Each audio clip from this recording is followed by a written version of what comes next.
আসসালামু আলাইকুম। এটা হচ্ছে ডালগোনা কফি বানিয়েছিলাম, যা আজকে আমি প্রথম ট্রাই করলাম। তো ডালগোনা কফি একটু ঘুটে ঘুটে ঘুটে ঘুটে বানিয়ে নিলাম। এদিক দিয়ে দুধ চুলায় জাল দিলাম। তারপর হচ্ছে জামাইয়ের জন্য রেডি করছি।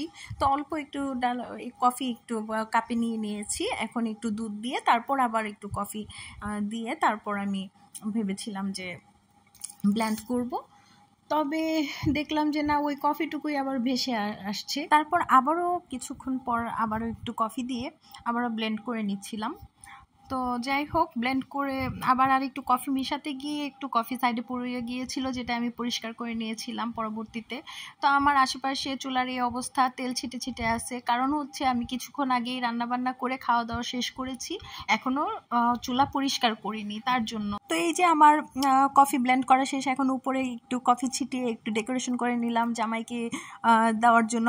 আর যখন নিজে খাওয়া হয় আসলে তখন তো আর এত পরিবেশনের দরকার পড়ে না, যার কারণে আমি ওইটার মাঝেই, ওই কাপটার মাঝেই সুন্দর করে একটু ঘেটে ঘুটে কফিটা বানিয়ে নিয়ে মিক্স করে নিয়ে খেয়ে ফেলেছি। এবং কফিটা দারুণ হয়েছিল। পিছনের দড়িটা হচ্ছে কোনো ফাঁসির দড়ি না, কেউ আবার ভুল করবেন না।